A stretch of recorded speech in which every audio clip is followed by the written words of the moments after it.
Good day to everyone joining us and wanted to attend today's exciting webinar, which is focused with an exciting topic when issues don't go away, managing long-running narrative risk. It's around an hour-long webinar and will be full of exciting thought process and ideas. Just for your information, the event is broadcasted live on LinkedIn and the recording will be there in our YouTube page as well. So do not forget to subscribe to our social media handles. Feel free to ask questions to the panel members through the Q&A section, and we will try to get it answered at the end of the webinar during the last 10 minutes as per the time permitted. In case something goes unanswered, you can always drop in an email or leave a note to us through social media, and we'll get it answered. So let's discuss about the webinar for today. As I said in the beginning, that today we are excited to explore a dynamic topic, which is managing risk in a world where narratives never fade. It promises to be an engaging and insightful session, and we are thrilled to have such a great audience here with us. Let me begin by introducing myself and AI CoreSpot as a platform to you. My name is Nitin Naveen. I serve as the Vice President Innovation Strategy at AI CoreSpot. With nearly a couple of decades of experience working with different consulting firms on emerging technologies, I'm fortunate to have worked alongside global leaders, stakeholders, and some of their truly innovative projects. I'm also joined today by my colleagues Arvind, and in the backend we have Naveen. A big round of applause to them for their dedication and to the whole AI Core Spot team in organizing this event. A quick word about AI Core Spot. We are founded around 5 years ago. Our company serves as the knowledge hub for areas like AI, Gen AI, machine learning, robotics, IoT, and much more. We do around 4 to 5 webinars in a month, and through our webinars, we aim to keep you updated on the latest technological advancements across various tech sectors with fresh monthly themes and growing momentum. Our vision is to become the leading global AI-driven community, a place where professionals like yourself can grow together and share success. We are committed to delivering industry-backed webinars, hybrid events, in-person events, built upon credible insights from distinguished industry leaders, subject matter experts, and trusted partners who have been associated with us since beginning. In addition to events, we curate content across various channels like podcasts, newsletters, blogs, videos, which is making it easy to inform about today's fast evolving tech landscape. For today's session, we would cover a wide range of topics, and we are confident that the insights, discussions, and ideas you will hear today will spark new thinking and drive the value. A special thanks to our community partners, FV, Microsoft, and InfoVision for their essential role in making this webinar possible. And of course, a heartfelt thanks to all our attendees. Your presence is invaluable. Our platform is built to help you gather insights, connect with peers, and turn inspiration into action. So if you leave with new ideas or strong connections, we'll consider it a great job from our side. Let me introduce our esteemed panel of speakers for today. Our first speaker is Surojit. He's Senior Director, Head of Pipeline and External Innovation Communications at FV. Our second speaker is Andrea. She is Director of Marketing and Communications at Microsoft. Our third speaker is Clay. She's communications leader and helps a lot of Fortune 500 companies. Our fourth speaker and moderator for today is Nandita. She is Senior Director, Research and Analytics at InfoVision and serving as today's moderator. Just a brief disclaimer before I hand it over to Nandita. The views shared by all the speakers are their personal ones, and it does not necessarily represent the perspective of their respective organizations. With that, I'll hand over the stage to Nandita to kick off this exciting panel discussion. Over to you, Nandita. Thank you. Thank you so much, Nitin, for setting the stage. Welcome, everyone. Great to have you here on a Monday morning. I know it's not easy, but we're genuinely appreciative of your time. As Nitin mentioned, today's webinar topic essentially focuses around issues that simply don't seem to go away. As a communicator, as a leader, you respond, you communicate, you do everything right. And then 3 months later, maybe a year later, the same issue resurfaces. Quick example, in pharma, it may be a drug whose safety data keeps being reinterpreted. In tech, it may be data privacy concern or a regulatory pressure that keeps reigniting. In both industries, it's a kind of issue that simply doesn't seem to close the loop because the loop doesn't seem to have an end. So I have a set of common questions as I welcome all three panelists. I'll focus the first question to Jit. Jit, when you look at issues that you've managed within the pharma space, the pharma com space to be specific, the ones that have truly persisted, can you talk about any early signals that told you that this wasn't going to get resolved quickly? Was it something in the data, something in your stakeholder behavior that you saw, an external scrutiny from the media or policy? Or instinctively, did you just know that this one is going to persist? Over to Yeah, you. thank you, Nandita. And first of all, thank you, Eric or Scott, for putting this panel together. I'm really happy and it's take the stage with the esteemed panelists. So, a great question, Nandita, to start with. In my experience in biopharma, I have seen both. So, and I'll give you those two broad examples. There are situations where often the early signal is not related to the data itself, but more about how your audience. I mean, in my world, the audiences are mostly HCPs, which are healthcare providers, physicians and doctors, or it can be investors or analysts, or even some of the high science media, when they don't understand the rationale or biology behind a particular approach in drug development, right? So it is these are, for example, if you are a company are going after a very novel target, which some folks may or may not understand clearly, or a target which has been very difficult to go after in the past, it comes with a baggage, and that's one of the signals that there can be a long-term challenges to educate your audience more about the biology and the background. This is I'm talking about even before the data is in hand. So that's one that I have experienced, and there are ways to navigate through that. And the second, broader issue is what you mentioned is definitely based on data. So, for example, if like I'll give you an example of our in space like oncology, where you have many tools, and when I say tools, there are different kind of approaches to treat the disease. Now, if you're a company and if you have tried one of these tools to target a specific protein in a cancer and it did not work out the first time, with the data, which is, let's say the data was not very good, that may stick with you, and that may impact your long-term narrative, even though you're refining the tool, even though you're going after different proteins or different targets. So that is more related to a particular data that was not so supportive in the past, and that might impact your long-term narrative and long-term challenges. So there are I've seen both, but to your point, I think whatever is the cause of the issue as a communicator, there is definitely some kind of a instinctive pattern recognition, if I may call it, that Yep. works. So over time, you get a sense of what physicians are looking for, or what are some of the gaps in the industry that they're looking for, and whether your particular approach may or may not answer those, and what could be the questions that might come up. So there is that aspect, but I've seen both, situations where challenges arise from data or may not be specifically from the data. Perfect. I mean, thank you so much for opening this up. I'm sure both Andrea and Clay would like to weigh in, and I'm going to, just pose it a little differently. Andrea, does this observation that Jit just talked about, is it the same in tech, or does the earliest warning signal look any different in your world?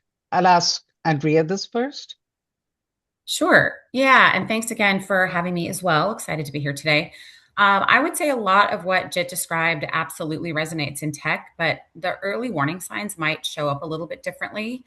I think that the moment an issue becomes persistent is usually when it stops being about a product or an incident issue and starts really becoming a trust issue. So the early signal isn't always a spike in like negative media coverage or the data necessarily. I think it's more about when multiple stakeholders start interpreting the facts in different ways, and that can be a problem. So I'm sure everyone on this call can it'll resonate with you in terms of AI. So, for example, there are really early concerns about bias and hallucinations or unintended use cases. And they sort of feel solvable through iteration. But when you have employees and customers and regulators and partners and the public, and they start asking a lot deeper questions about what should exist. I think even more importantly, like who's accountable when something goes wrong. I think that's when an issue might not resolve as quickly. I was at a conference in New York last week and spoke to an AI-focused attorney, and it was incredibly eye-opening just around some of the things he was talking about, the things that we don't even think about, some of the legal ramifications around AI, like copyright issues and who owns the content. And there's just a lot that we don't know. So I think in tech, the earliest warning is kind of a mix of instinct and pattern recognition. When technical fixes aren't restoring confidence like they used to, and the conversation is kind of shifting, that's when the issue has really moved out of engineering and really into leadership territory. You just sort of preset the context into which I'm going to go next, but I'd like to go to Clay as well, because Clay, I know you've sat inside some really large organizations and you've seen how issues evolve from the inside. Any pattern you'd like to add to what Jit and Andrea have already described? Well, I mean, I think there are a couple of key themes that I see. Has the company, like if there's an issue, has the company taken swift action to remedy that? If not, that's where it goes beyond a day one story, just a brief transaction in time to something that can persist. Was there truly an effort to restore faith with customers or not? Also, if the company is making, undisciplined comments to the media or public statements that can really cause an issue to persist. I mean, someone I worked with once put it as, breaking into jail. You don't want to break into jail. And a famous example of this was, some of you may remember when BP's CEO complained to a blogger at the time, after a major oil spill, no one wants this over more than me. I want my life back. And that, of course, blew up and became a huge, huge issue. And it was a leadership issue at a moment of vulnerability. He was tired. He was working around the clock to try to resolve an issue. But just that kind of undisciplined statement was hugely damaging to the company and his tenure there. And then I think, another time would be when it's become an issue of life or death, right? When you're talking about human lives, human health and safety, right off the bat, this is not a story that is going to be one that is easily contained, and it needs to be handled with incredible sensitivity. You bet. I mean, I myself we all have lived through the COVID era, right? And that's, I think, sort of that can be brought to light here to what you said. And here at InfoVision, Alphametrics is our digital advanced AI platform. And this provides us and our clients with this advantage that you all spoke about. The output through the tool is always vetted by human insights for validation. So, other than what we do on tracking the brand, there is a consistent effort to identify the key topics and priority areas that we are tracking to see if anything escalates, goes out of hand. So an always on attitude is, I think, of utmost importance for all of communications and research folks. I'll come to the next section, which I like to call in my head moments to reframe. There are moments in very long-running issues when every team faces a fork in the road. Are you going to be defending your original position, or are you going to reframe the entire narrative? So I'm curious about the internal dynamics at the moment, not just the strategic logic of it, but within an organization, what's the reality? How do you actually get alignment to reframe? Who resists and why? Tough questions, but I would love to get your inputs on this. And I can, again, let Jit go first, and then Andrea and Clay. Yeah, that's a good question.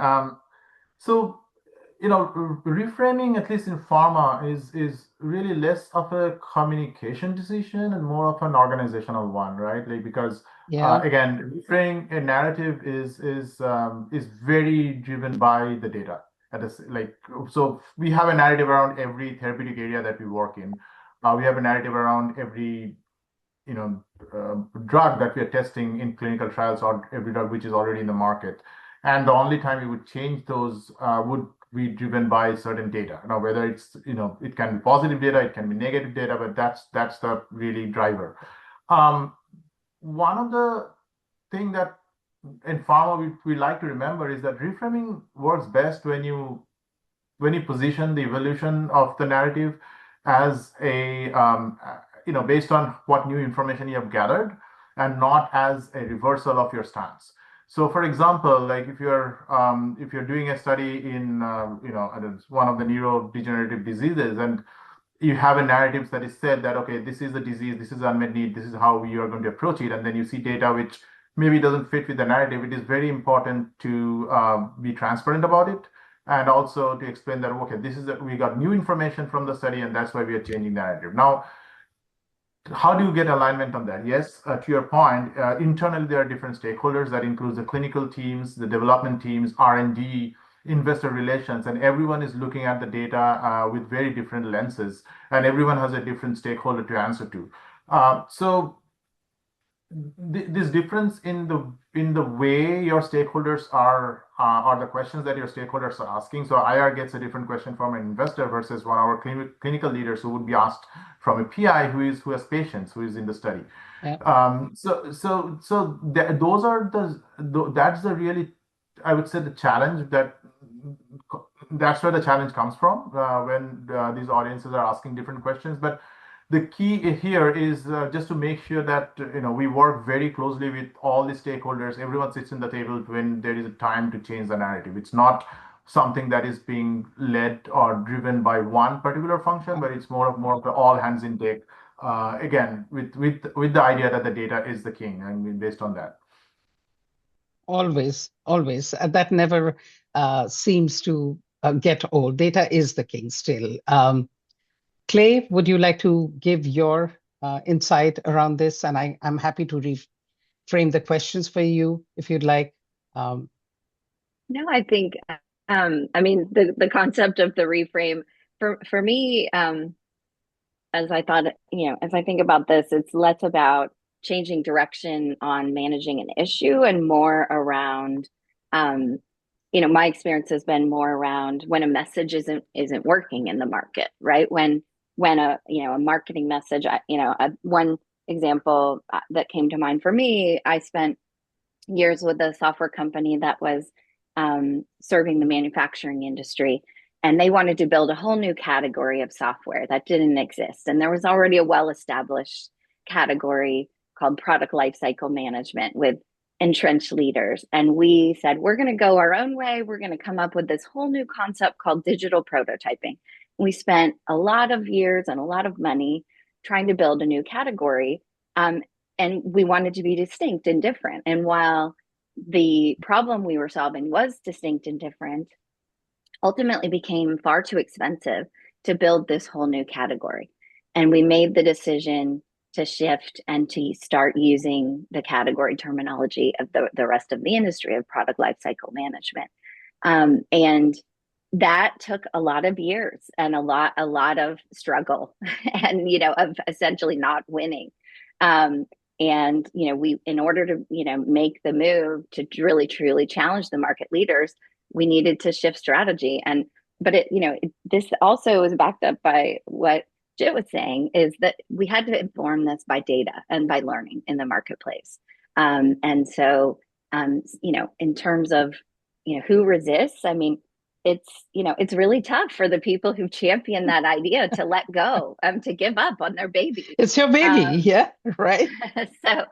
So, ultimately, but we learned, we need to use the language of our customers, and in order for them to relate to it, we need to be understood. And so, we could have, the sexiest campaigns in the world, but ultimately, if we're not understood and related to by our customers, and the marketplace ultimately gave us that data, but it was painful to make the change.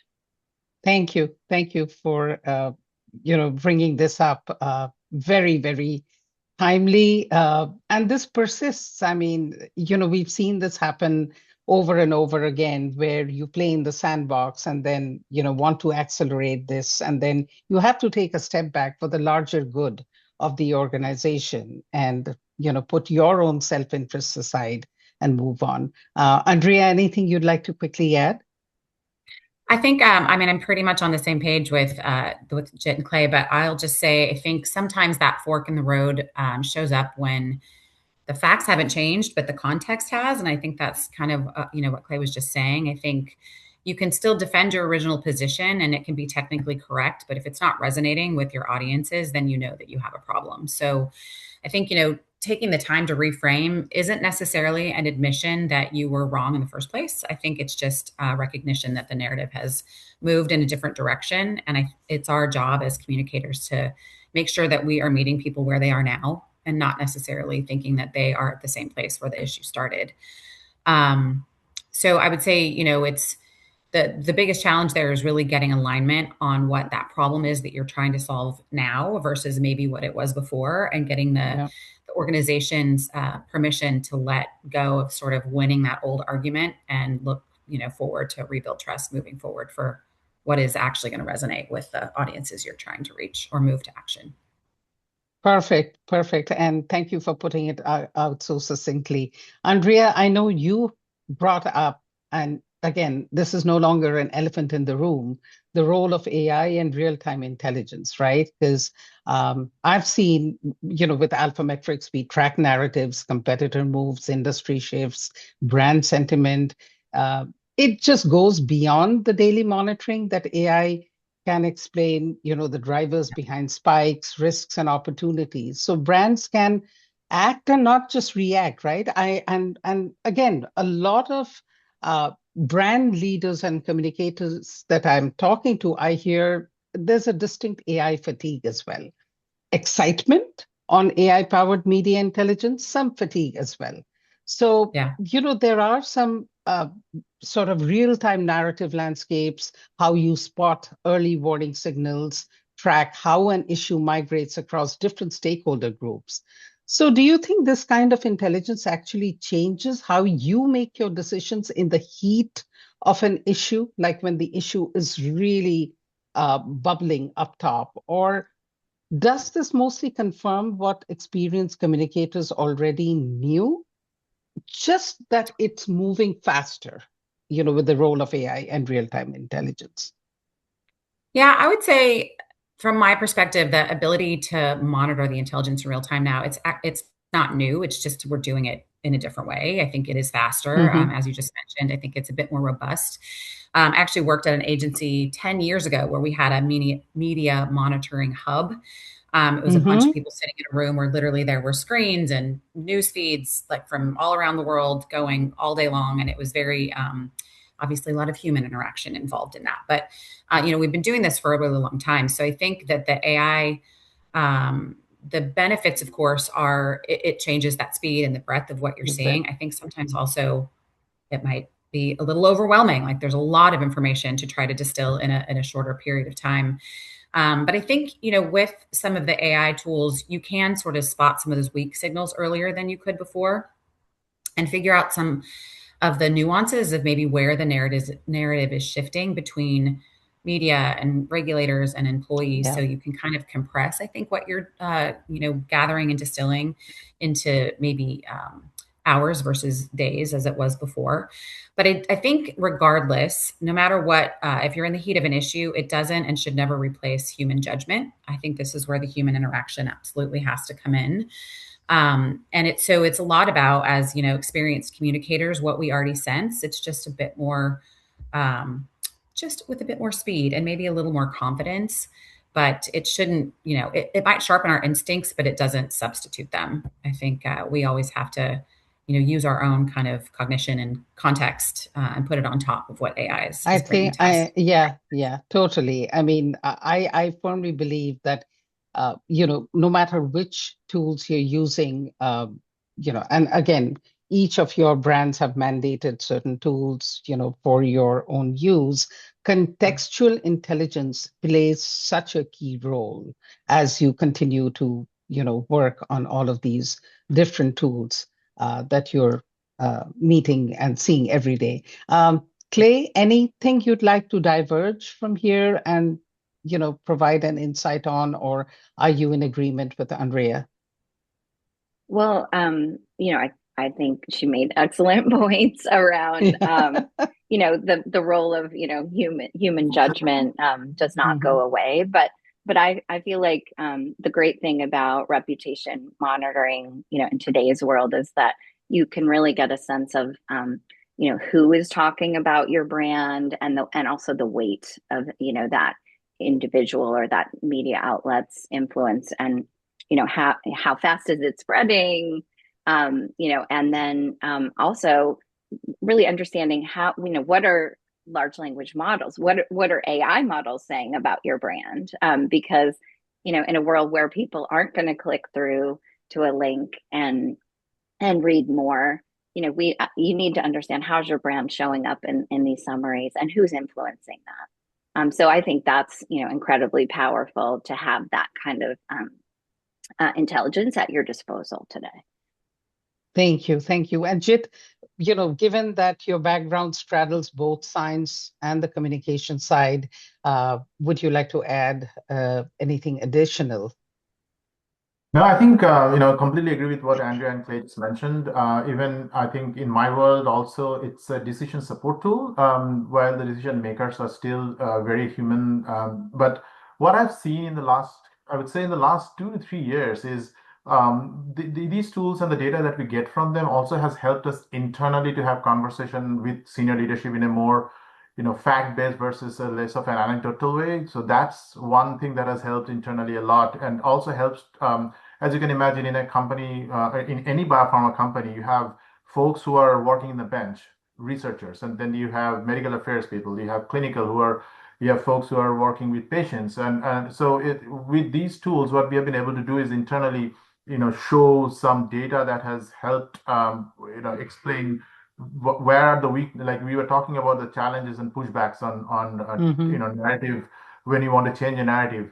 The data that we get from AI has helped us in those discussions whenever there is to tell to a more broader internal audience that, hey, this is working or this is not working. So that's one. The second thing that has also helped us with is determining what are some of the story angles that we will tell, because what we have seen in the last couple of years is a lot of our audiences are actually going to AI like ChatGPT or Gemini or others to ask questions about a drug or to learn about a disease. And in many cases, these apps are pulling data from external facing content that is being put out by pharma companies. So whether it's in their website or in the blog or whatever media articles, so that kind of analysis with the AI also helps us to determine what we want to say externally and how much and where, in terms of messaging. But these are all, again, decision support tools, not really decision makers. Yep. We live in times of seismic shifts, that's for sure. I'll try and focus now on a couple of industry-specific questions for each one of you. And I think, Jit, you already were talking about this, that, we've seen that there's a unique challenge where underlying evidence base, the base, keeps shifting. There's new clinical data evolution. There is regulatory interpretations that shift. But the audiences you're communicating to, and specifically you've named a few, investors, oncologists, patients, HCPs, regulators, they need a stable narrative, right? In terms of trust. They don't want to feel that the story keeps changing. So how do you hold these two things together? When does new data give you permission to evolve the narrative? And when does the changing narrative actually undermine credibility? Yeah, that is really a core challenge as biopharma communicators we manage every day. What I think works best is if your narrative is anchored on a mechanism, on unmet need and long-term intent versus a specific data. And what I mean is, if you have a narrative which is again, built on the fact that, okay, this is a disease, these are the unmet needs, this is how the disease works, and this is our broader approach. That core anchoring always kind of stays the same, even if your data changes with one drug or the other. So we try to do that. We try to build a narrative which is at least anchored on some of the things that are never going to change. Unmet need about cancer will not change even if your data changes, right? Or a biology of how the cancer is, causing harm to the body would not change. So a lot of time, those are the core basis of anchoring a narrative in biopharma. But then evolution is expected. I mean, with data, things are supposed to change. So I think the way we manage it is really the biggest challenge comes when the data that you're getting is not positive and more on the negative side and that is where the biggest challenge comes. I think the three things we have to keep in mind, and one is it's really there needs to be a very clear threshold of the change of narrative. So basically, what I mean is whenever you have new data, it should not trigger that, okay, we have to change the narrative right away versus, that's where the collaboration comes in, where we sit together with different groups and say that, okay, does this data really means that there's an impact in the long-term narrative, or is it something that we can just navigate with a quick outreach and Q&A versus changing the narrative as a whole? So that's the first thing, to set up a threshold that we try to do. And the second is, I think, with transparency. So what I mean is that a lot of time in biopharma, you will have data coming out which is not something that is very positive for a patient population. A lot of time this happens in clinical trials.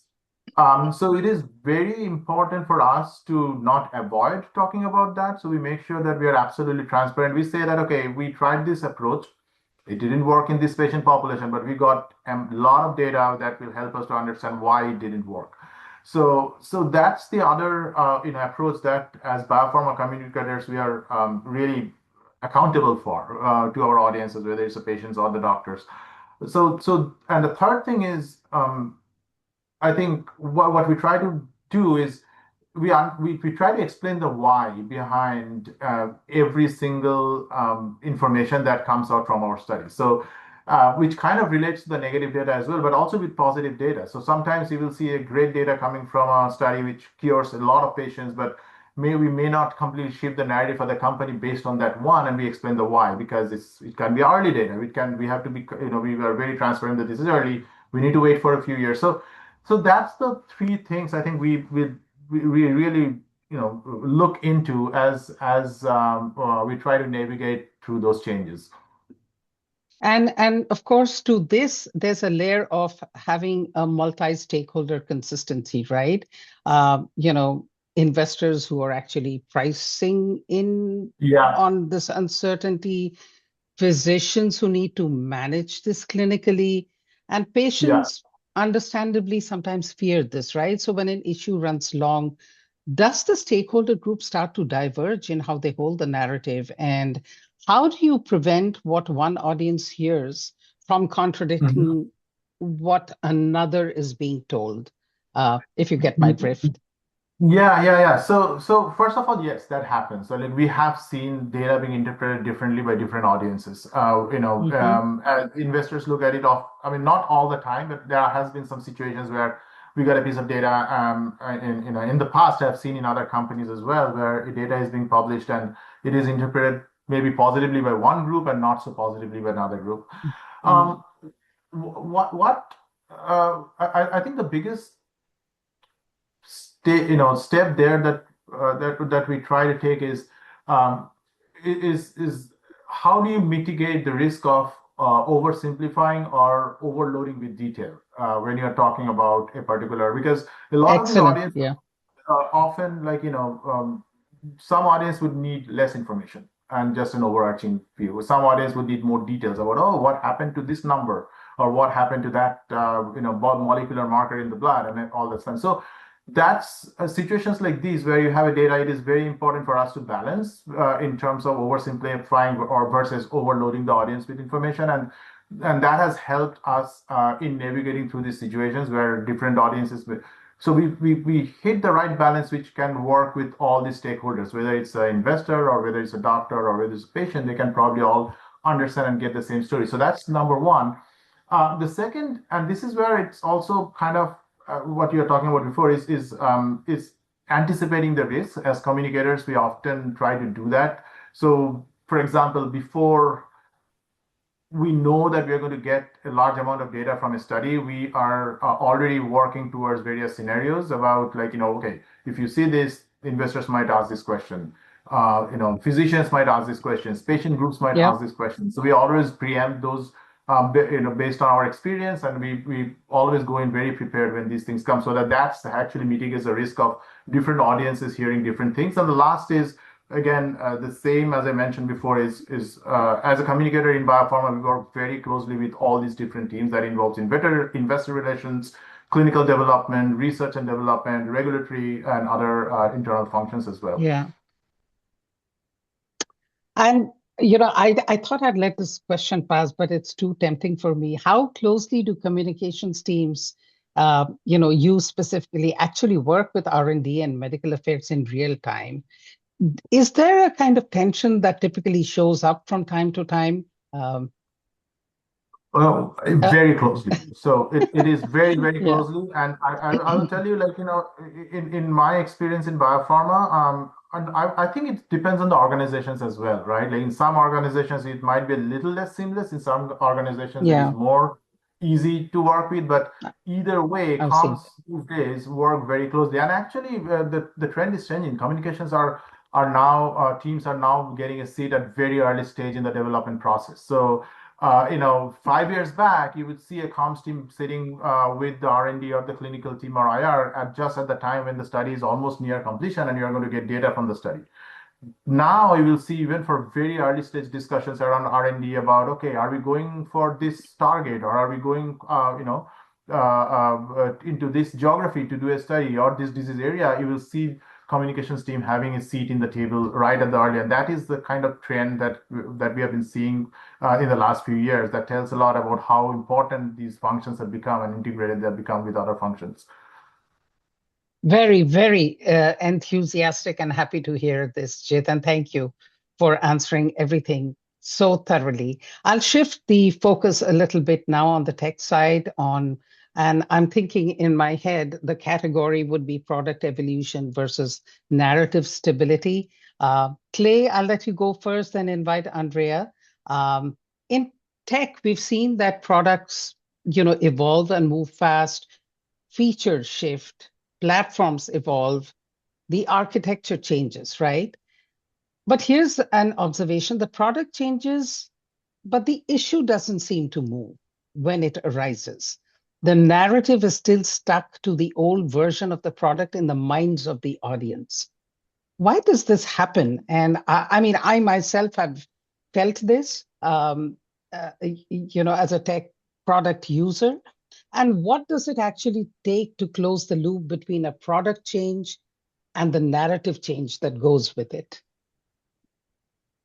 Well, I think it's really kind of classic change management, because as humans, we don't absorb change as fast as often the industry is promoting it. I mean, innovation is constant in technology. I don't know about all of you, but every time, like, the operating system on my phone gets updated, I'm like, oh, that buttons have moved. Where did they put that?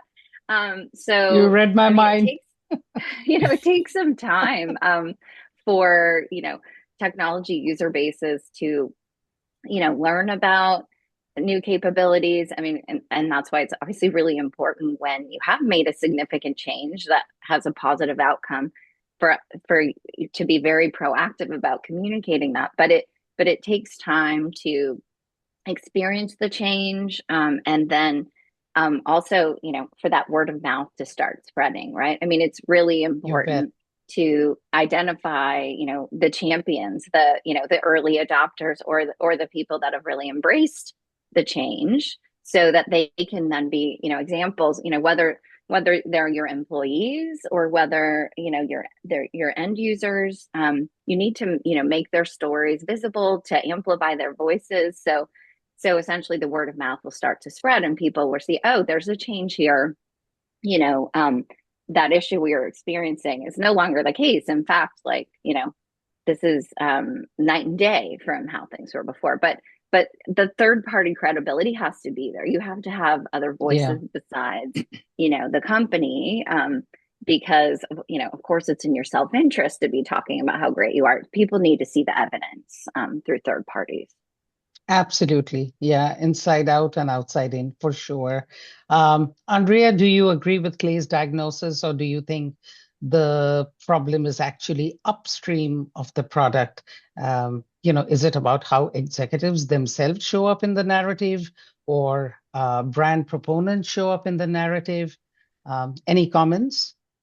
Yeah, I think it's a little bit of both. I mean, I definitely agree with what Clay was saying. I think when a product shifts or when there's something wrong with a product, I think it's really important to acknowledge upfront that maybe there was something wrong and what's going to be done to fix it, and maybe why it fell short, and maybe then again, you know, like what's fundamentally different now.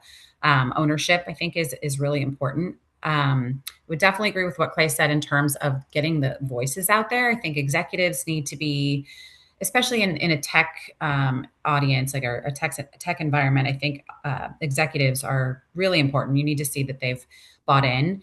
But I think to what Clay had said, and you see this in consumer stuff all the time, right? Like products get canceled and then they kind of go dark for a little bit, and then Yeah, they'll come back yeah. out with like something new, and all kinds of influencers that have said this is great, this is better, this is why, this is how I'm using it. So I think it's kind of the same. We can take a little bit of a lesson from, you know, what happens in the consumer realm, but executives need to be involved for sure. But I think also the users, the end users, are really important to making the rest of the audience, the users that you're trying to reach, kind of get over that skepticism and Thank you. start to kind of shift their Yeah. mindset. Well rounded off. Yeah. And as you both, we've talked about this before, Andrea and Clay, that there's a new dimension to long-running tech issues, which didn't exist years ago, right? And that's the regulatory environment around AI. So how does the arrival of regulation change your job as a communicator? Does it make the narrative simpler, or does it actually make it more complicated? Because now you're managing legal risk and communication strategy simultaneously. Um, Andrea, if you'd like to go first, you're welcome. Sure. Yeah. I would say I think that the regulation piece probably makes the job a little bit harder. You can't be vague anymore, right? You have to really be super clear in terms of how your narrative sort of stands up to scrutiny, because the media isn't just your only audience anymore. Now you're talking to regulators and attorneys and employees and customers and partners all at once. As I mentioned earlier, I spoke with this attorney last week, and I mean, so many of the things that he was talking about, I was like, wow, what? I didn't even know about that. I mean, it was actually a little scary. So I think, on one hand, AI can kind of make our jobs easier, but the regulatory environment is something that we have to be really aware of and pay a lot more attention to, because I think it's going to be coming up a lot more frequently. And I think that we're all going to start learning that, AIs move so fast. There's just a lot that we don't know yet. And all of a sudden the regulations are coming in and the legal aspects are coming in. And yeah, it might end up making it even a little harder than we thought it would initially. I hear you. I hear you. I talk to my clients and brands, and this is a message that keeps, sort of going across verticals, across industries. Clay, would you like to comment? I would say regulation definitely adds another layer of complexity. So the stakes become higher because there not only do we need to understand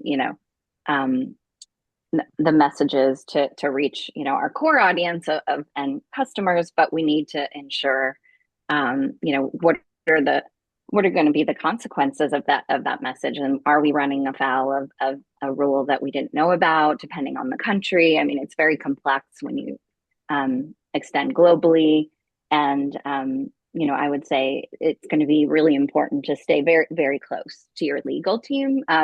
when I had the opportunity to work at StubHub, I sat right with our legal team. It was like the comms team was in one row and the legal team was literally like I could turn around and talk to like, our general counsel. And so that was incredibly valuable because there were constantly, laws changing by state, by country, by region. Things were very different in the EU than they were in the United States. And so just staying close to that and really was key. Whether we were being proactive or managing a crisis, we needed to understand what the regulatory landscape was, and who believed what, and ensure that we were, of course, following the law throughout. Thank you, Clay. And we have a few really interesting questions around crisis communications. And so, before I open up the floor to the questions that we've been receiving, I'm just going to request a 30-second sort of a brief wrap up from each one of you. So, just one sentence that captures what you, as a communication leader, sitting in the audience today, would do differently this Monday afternoon, or from tomorrow after this conversation. Jit, let's start with you first. I would say, I think, stop thinking of communications as just messaging and start treating it like, it's ownership of how your company is understood. So from Monday, maybe pressure test your current narrative, whether it can withstand the next piece of data, but not just the last one. So I think that would be that would be my advice. Great. Pressure test your data. I'll take that as my key takeaway as well. Andrea? I would say, and this kind of touches on everything that we've talked about, but excuse me, assume every issue that you touch, especially with AI, is going to be scrutinized legally, technically, and emotionally by all the people that it impacts. So you need to be cognizant of building a narrative that can really survive and thrive within all three of those environments. Absolutely. And be real at the same time. How about you, Clay? Well, one of my favorite sayings is, public relations is doing good things and getting credit for it. But you have to do the good things. No amount of innovation is going to make up for, harming or betraying your customers. So, just focus, as a communicator, on how you can help the company do the good things. Altruistic and definitely rings true. I'll start with the first question, and this comes from Matt Bennett. In the first 1 or 2 years of a communication career, what helps someone grow faster and move from execution to strategic roles? And with AI coming in, what new skills should they focus on to stay relevant? And will AI reduce or create opportunities at the entry level? I go to so many conferences, events, I've hosted panels. This question is consistent. So I'll let any one of you take it.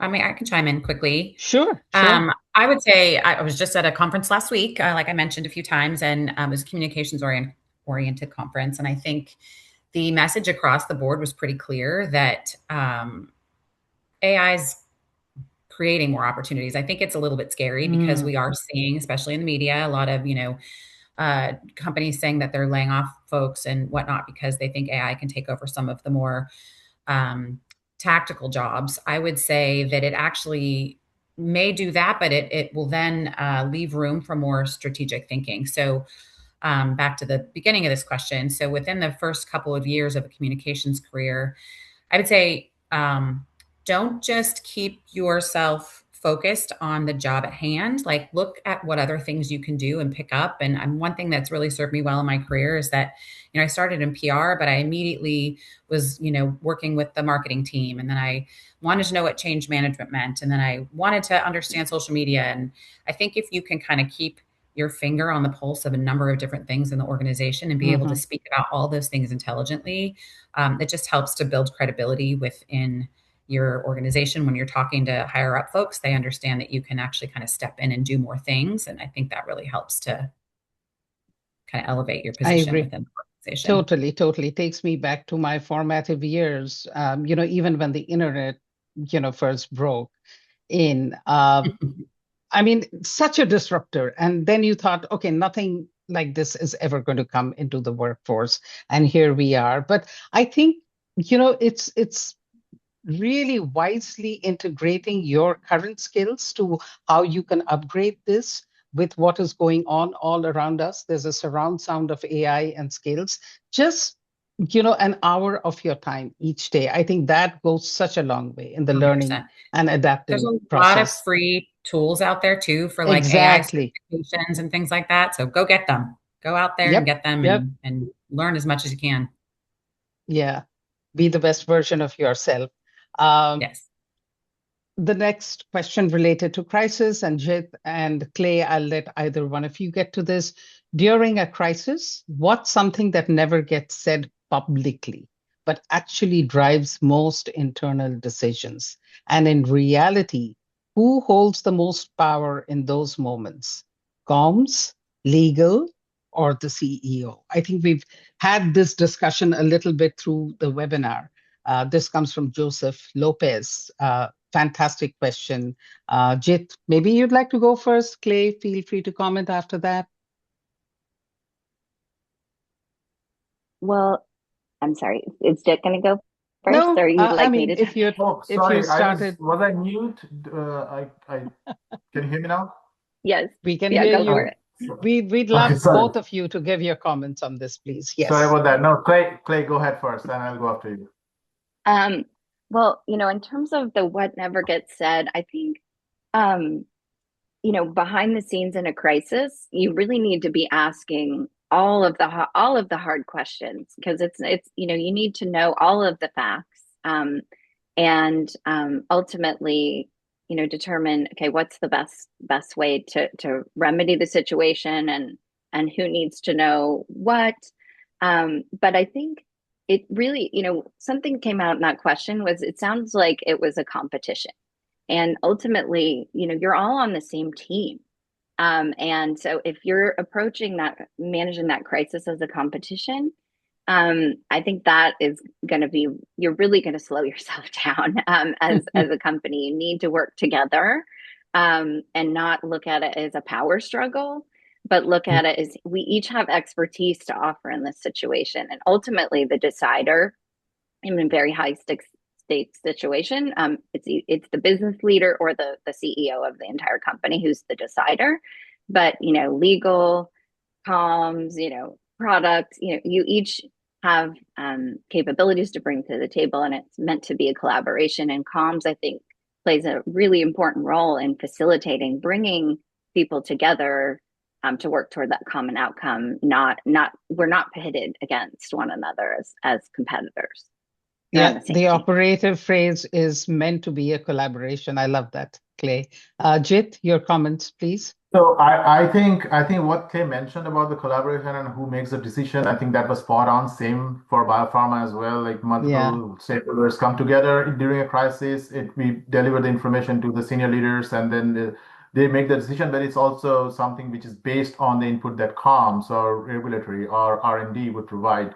So it's very collaborative. I think I would focus on the first part, which is what not being said externally. At least in our industry, I think what I was mentioning before. There is always a balance between oversimplifying and overloading the audience with information. So a lot of time when there is a crisis around a particular study, the external audience may not see the full extent of the data, but we would try to make sure that we provide information which is accurate, true to the data, but without going through all the numbers. So there are a lot of the small nuances that are not seen. That's one area that happens a lot in biopharma. However, the idea is to really crystallize the information into something which is absolutely accurate and delivers the message to the audience. I agree. And this is sort of tied with another question that came in. What's a common mistake we make during a crisis, and how can we avoid it? So I think that sort of feeds into this. The last question that I have is, This comes from Mark Johnston. How do you measure whether your response strategy is actually reducing risk over time versus just temporarily suppressing attention?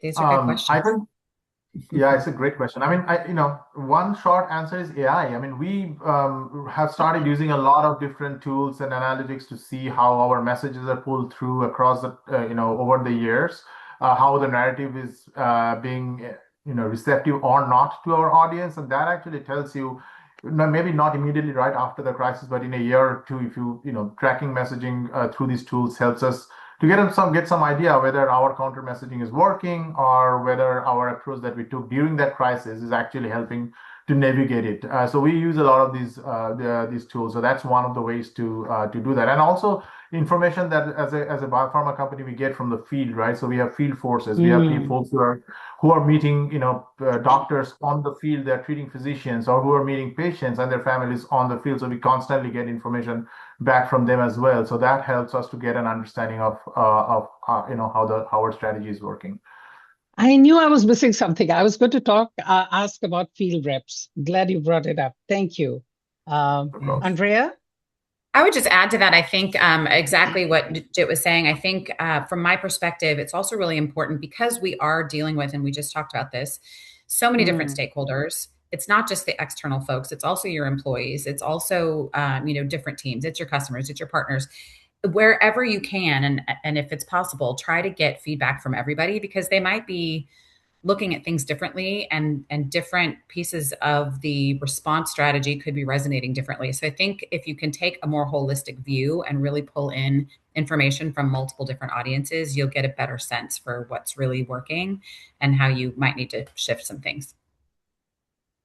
Yeah, I hear you loud and clear. And I think this directly answers the question on reducing risk over time versus just suppressing this for the present moment. So Clay, again, you worked at multiple organizations. You mentioned your role as a crisis comms communicator also. So how would you like to address this? I mean, I think, brand health monitoring is really important. I love what Andrea said about, employees. So, what are your, what are your Glassdoor ratings saying? What is the chatter among your employee base over time? Because, they also see, right, if you're not walking the talk internally, your employees are going to see that as well. So, so I think just really having a good pulse of, did we limit this to a 1-day story, or is this a persistent issue? Is there still chatter? Are questions coming up in town halls about it? Clearly you haven't sufficiently addressed it, if that's the case. Yep. I think, we've seen this all at different phases of our lives, and that is essentially the topic today when issues do not go away and the narrative risk discussion. I think we've covered so many aspects. We could have continued, gone down a rabbit hole. Unfortunately, time is of the essence, and it's a Monday morning for all of us. So with that, I'd like to thank each one of our esteemed panelists, as well as AI CoreSpot, for putting this panel together. And of course, the key members are the audience who did, spend this precious 1 hour with all of us. Hope you've gone back with some insights and learnings, and feel free to stay in touch. We're all available on LinkedIn. We'd love to hear more if we didn't have time to cover all the questions. Nitin, I'll hand this over to you now to wrap up. Thanks. Thank you. Thank you. Thank you, Nandita. And we'd like to thank all our community partners. Nandita, you as a moderator did exceptionally well. All our community partners, eminent speakers, Andrea, Jit, Clay, I think, and every participant who asked questions and contributed to this forum. And I'm sure we have fostered a great discussion. We really enjoyed as a platform, AI CoreSpot. I was listening to each and every conversational about the risk, how we mitigate that. So thanks a lot for panelists for delivering this exceptional session. And thanks a lot for your eagerness to collaborate and impart their knowledge to the wider audience. For those who couldn't attend the session or wish to review it, The recording will be accessible on our company's YouTube channel. So please feel free to like and share the comment and on the social media channel. We are excited about the upcoming technological innovations we'll be delving into this year. Our future events will cover a wide array of sectors, which includes banking, financial, insurance, telecom, retail, healthcare, supply chain, and manufacturing, and lot many other sectors. So keep in touch for ongoing education opportunities. Stay updated on our tech news by visiting our website. And as I said, follow us on our social media channel. You will find comprehensive information, notifications of our forthcoming events, which will help you register for the same, and guidance on how to sign up as well. Your support is key. Please engage with us and spread our content online. We extend our sincere appreciation to InfoVision, who is our knowledge and innovation partner, and Digit7, who is our technology partner. Visit infovision.com to explore more about tech innovations. It was a pleasure to present this session, and we hope you enjoyed it as much as we did. We look forward to more engaging sessions in the future. Take care, and here's to a great day and year ahead. Thank you. Thanks, all. Thank you.